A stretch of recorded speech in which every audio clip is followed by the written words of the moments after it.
बाबा बागेश्वर की पदयात्रा का आज दूसरा दिन है। विस्तार न्यूज यात्रा से जुड़ी हर खबर आप तक लगातार पहुंचा रहा है। हर तस्वीर हम आपको दिखा रहे हैं। आज बाबा बागेश्वर के पैरों में पट्टी भी दिखाई दी। चलते चलते पैरों में छाले पड़ गए हैं, लेकिन हिंदुओं को संगठित करने का उद्देश्य बाबा के लिए उससे बड़ा है और बाबा का मन एकाग्र है।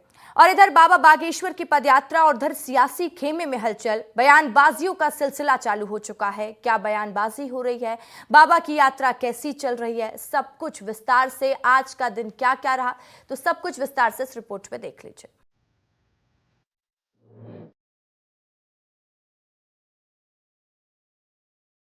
पदयात्रा का दूसरा दिन, बाबा बागेश्वर के पैरों में पड़ा छाला। जी, पहले दिन का कैसा रहा आपका अनुभव? बहुत बढ़िया रहा, पाँव में छाले पड़ गए। और बताओ। लेकिन बाबा के हौसले हैं बुलंद। जात पात से ऊपर उठकर हिंदुओं को संगठित करने का संकल्प लिए पदयात्रा में पंडित धीरेन्द्र कृष्ण शास्त्री हुंकार भर रहे हैं। लोगों से आह्वान कर रहे हैं कि जात पात के चक्कर में मत बढ़ जाना। हिंदुओं जाग जाओ, कहीं देर ना हो जाए। 100 करोड़ हिंदुओं में 1 करोड़ हिंदू जिस दिन सड़कों पर आएंगे, समझ लेना हिंदू जाग रहा है।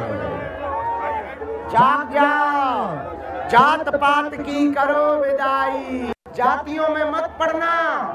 ये संग्राम जारी है, हम लोगों को हिंदू एक होकर के ही, इसलिए दोनों हाथ उठा के बोलो, जात पात की करो विदाई। बाबा बागेश्वर की ये पदयात्रा कितनी भव्य है, जरा तस्वीरें देखकर अंदाजा लगा लीजिए। हिंदुओं के नारों के साथ भगवा झंडा थामे पदयात्रा का ये जत्था जोश और उमंग के साथ आगे निकल पड़ा है। ऊर्जा तो मिलेगी क्योंकि बागेश्वर बालाजी सरकार की सब पर कृपा है, उनके सभी भक्त हैं, गुरुदेव का आशीर्वाद है। नहीं, अगर ऐसे ही गुरुदेव भगवान हिंदू एकता के लिए पदयात्रा करते रहे तो बहुत जल्दी भारत हिंदू राष्ट्र बन जाएगा। मैं पूरे 9 दिन तक चलूंगी गुरुदेव के साथ, और मुझे लगता है कि 1 साल भी अगर गुरुदेव चलेंगे तो भी मैं चलूंगी।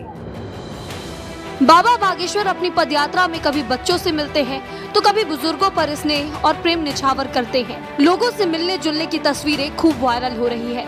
विस्तार न्यूज के संवाददाता ने जब बाबा बागेश्वर से बातचीत की तो उनकी जुबान पर हिंदू और हिंदुत्व शब्द व्यापक तौर पर नजर आ रहा था। बाबा बागेश्वर हिंदुओं को जगाने की बात कर रहे हैं, जात पात से ऊपर उठकर संगठित होने का आह्वान कर रहे थे।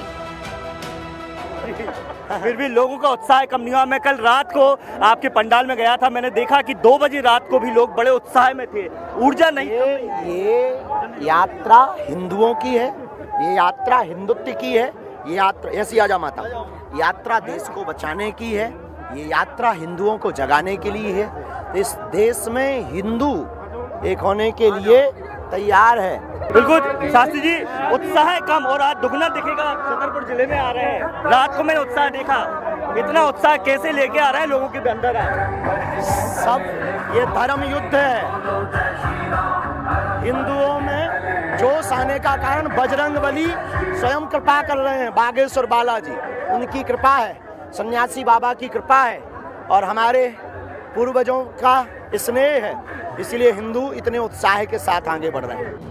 एक तरफ जहां बाबा बागेश्वर की भव्य पदयात्रा चर्चा का विषय बनी हुई है, वहीं दूसरी ओर पदयात्रा पर सियासत भी शुरू हो गई है। कांग्रेस विधायक फूल सिंह बरैया ने धीरेन्द्र कृष्ण शास्त्री की पदयात्रा पर सवाल उठाते हुए इसे बीजेपी प्रायोजित बता दिया है। यही नहीं, बाबा बागेश्वर के दलित पंडित वाले बयान पर भी फूल सिंह बरैया ने जमकर निशाना साधा। गुंडागर्दी कर रहे हैं मोदी जी के आदेश पर, जो वो लोगों को बेवकूफ बनाओ, ज्यादा बेवकूफ बन जाएंगे, ज्यादा लंबा राज करेंगे। मेरे हिसाब से कोई हिंदू नहीं है इंडिया में, हिंदू धर्म है ही नहीं है। नहीं, ये झूठ है। हिंदू संकट में नहीं है, बीजेपी संकट में। जातिवाद खत्म, वो क्या करेंगे? जातिवाद बनाने वाला कभी जातिवाद खत्म करेगा क्या? ऐसा कौन धरती पे पैदा हो गया है? जाति तो उन्होंने लिखी है। जहां एक और कांग्रेस बाबा बागेश्वर की पदयात्रा पर सवाल खड़े कर रही है, तो वहीं बीजेपी के नेता राकेश सिंह बाबा बागेश्वर की पदयात्रा में शामिल होने छतरपुर पहुंचे थे। राकेश सिंह ने कांग्रेस के बयानों के तहत पदयात्रा की सराहना की है। का कोई राजनीतिक मायने नहीं निकालना चाहिए।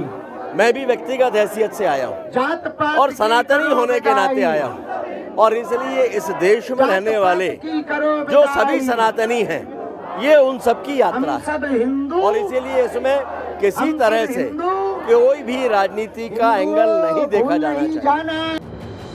सुना आपने, पदयात्रा पर कांग्रेस और बीजेपी के नेताओं का स्टैंड एक दूसरे से अलग है। हिंदुओं को संगठित करने का संकल्प लिए इस पदयात्रा पर तमाम बयानबाजी के बाद देखना दिलचस्प होता है कि आने वाले दिनों में पदयात्रा को लेकर राजनीतिक बयानबाजियां कितनी तेज होती हैं। ब्यूरो रिपोर्ट, विस्तार न्यूज।